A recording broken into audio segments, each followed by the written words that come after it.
तो दोस्तों, आज की वीडियो में मैं पशुओं की एक ऐसी भयानक बीमारी के बारे में बताऊंगा। उसके सिम्टम्स बताऊंगा, उसकी सारी स्टेज बताऊंगा, उसका इलाज भी बताऊंगा। तो इस बीमारी का नाम है गलघोटू।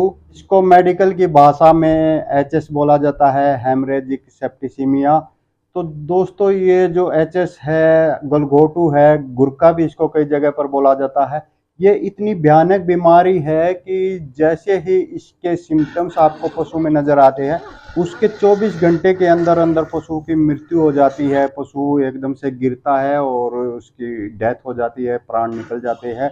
तो दोस्तों, ये जो गलघोटू होती है, ये ज़्यादातर जो भैंसों के बच्चे होते हैं, जिनकी उम्र 6 महीने से 2.5 साल 3 साल तक होती है, ज़्यादातर उनमें ही देखा जाता है। और ये ज्यादातर बरसात के मौसम में होता है। तो ये जो गलघोटू है, इसका कारण ग्राम नेगेटिव बैक्टीरिया होता है, यानी कि ये ग्राम नेगेटिव बैक्टीरिया से होता है, जिसका नाम है पास्चुरेला मल्टोसिडा। तो ये बैक्टीरिया क्या होता है, ये वैसे तो देखो आमतौर पर वातावरण में घूमता रहता है, हवा में घूमता रहता है।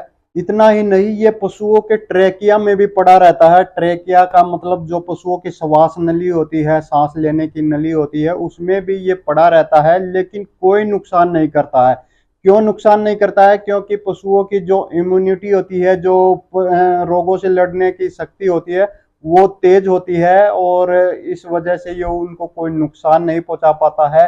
लेकिन जैसे ही बरसात का मौसम आता है, मानसून का मौसम आता है, तो मानसून के मौसम में क्या होता है, जो वातावरण होता है, जो मौसम होता है, वो फ्लैक्चुअल हो जाता है। मतलब एकदम से उसमें उतार चढ़ाव आने लगते हैं। जैसे कि अभी धूप निकली हुई है, फिर एकदम से बारिश हो जाती है, ठंडा मौसम हो जाता है, कभी गर्म हो जाता है। तो ये जो फ्लैक्चुएशन होते हैं मौसम में, उसमें जो पशुओं की इम्यूनिटी होती है, जो रोगों से लड़ने की शक्ति होती है, वो कमजोर पड़ जाती है। बस उसी का ये फायदा उठाता है और ये एक्टिव हो जाता है। श्वास नली में ये पड़ा ही होता है, उसके साथ ही ये पशुओं के खून में जाकर वहां पर टॉक्सिन प्रोड्यूस करता है, जहर उत्पन्न करने लगता है, पैदा करने लगता है। और जो श्वास नली होती है, वहां पर इन्फ्लामेशन शुरू कर देता है, सूजन शुरू कर देता है, और पशु की जो श्वास नली होती है वो सूज जाती है अंदर से, और उस वजह से पशु का जो दम घुटने लगता है, सांस रुक जाता है। सांस रुकते ही पशु पटक लगती है, गिर जाता है, और उसकी मृत्यु हो जाती है। तो ये मानसून का जो मौसम होता है, बरसात का जो मौसम होता है, उसमें बहुत एक्यूट, बहुत तीव्र गति से फैलता है, और 24 घंटे के अंदर ही पशु की मौत हो जाती है ज्यादातर। तो दोस्तों, ये जो गलघोटू होता है, ये जो एचएस होता है, हेमरेजिक सेप्टिसिमिया, इसकी 3 स्टेज होती है। पहली स्टेज होती है, उसमें अगर उसके जो लक्षण किसी को दिखाई दे जाते हैं, कोई डॉक्टर जो सियाना होता है, जो सही एक्सपीरियंस वाला होता है, वो उसके लक्षण देख लेता है, तो पहली स्टेज में बचा कर ले जाता है।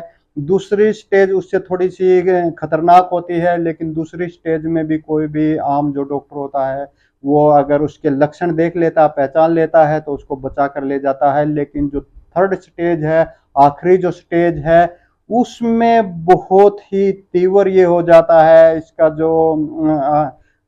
जो इसका प्रभाव है, वो बहुत तीव्र हो जाता है, और वो इसकी चपेट में आ जाता है। और जैसे कि मैंने पहले भी बोल चुका हूँ, 24 घंटे के अंदर अंदर पशु की पटक लगती है और उसकी मौत हो जाती है। तो दोस्तों, इस वीडियो में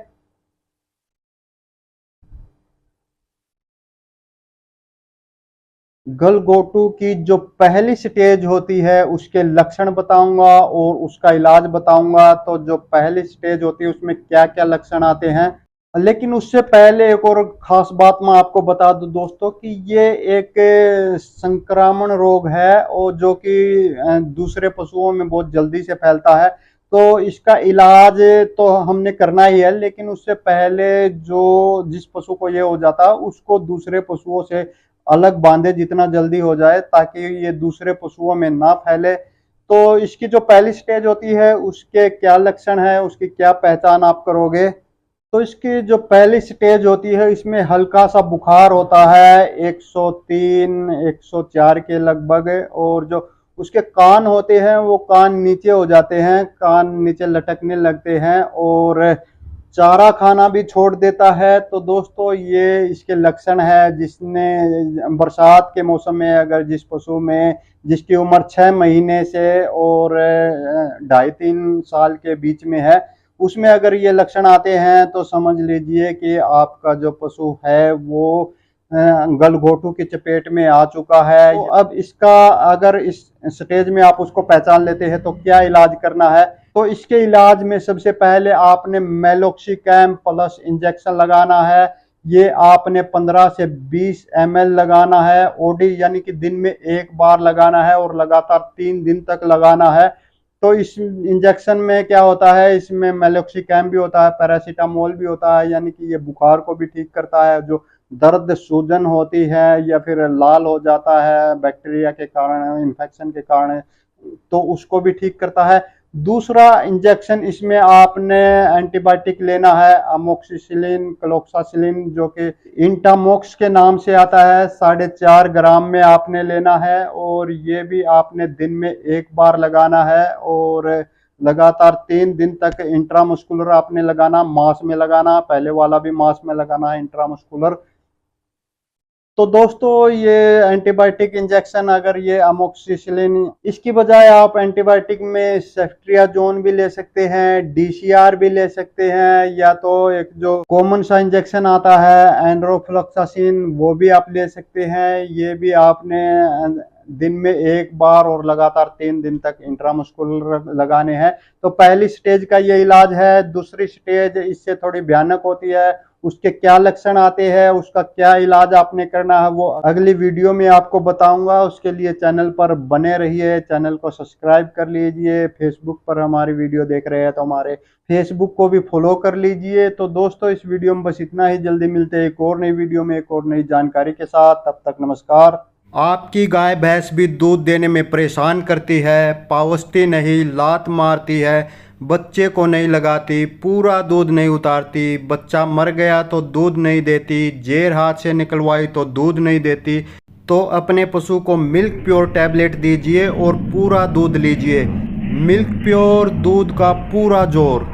और दोस्तों डेयरी फार्मिंग व पशुपालन की रोजाना की ताज़ा जानकारी भरी वीडियो देखते रहने के लिए जिन मेरे भाइयों ने अभी तक हमारे चैनल को सब्सक्राइब नहीं किया है वो अभी हमारे चैनल को सब्सक्राइब कर ले। बाजू में जो घंटी का बटन है उसको भी दबाकर ऑल पर सेट कर ले। नमस्कार, राम राम सारे भरावां नूं, सत श्री अकाल। हाँ जी ਵੱਧ ਤੋਂ ਵੱਧ अपने भाई का चैनल को सबसक्राइब करिए ਤੇ ਇਹਨੂੰ ਵੱਧ ਤੋਂ ਵੱਧ ਆਪਾਂ हौसला ਵਧਾਈ करिए। सरस्वती डेयरी फार्म तो पवित्र ते लंबड़दार असीं बात कर रहे हैं सारे भरावां।